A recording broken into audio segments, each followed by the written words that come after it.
Can olup otursan gönül tahtına, güneş olup doğsan kara baktıma, dua olsam anmam bir daha. Yemin ettim bir kez aramam seni.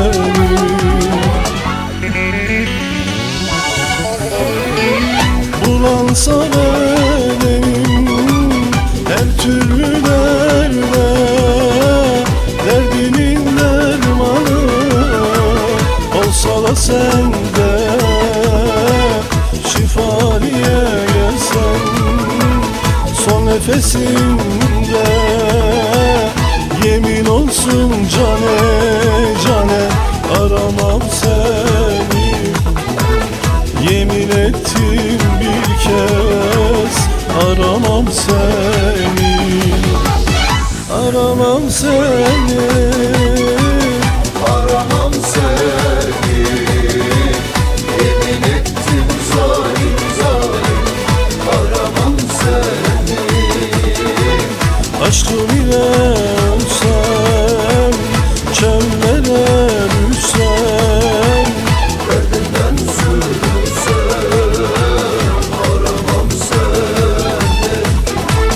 Yemin ettim bir kez aramam seni.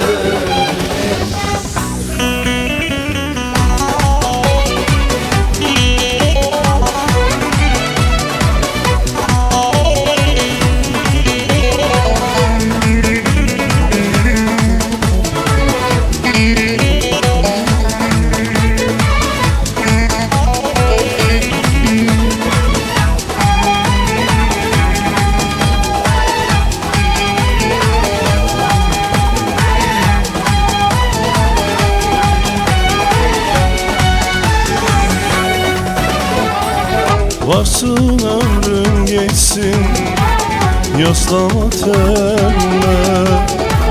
Silmişim adını gönül hanemde.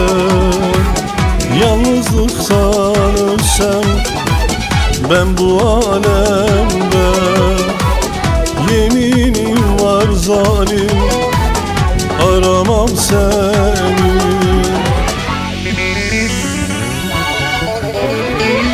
Bulansa benim her türlü derde, derdimin dermanı olsa da sende, şifaliye gelsen son nefesimde.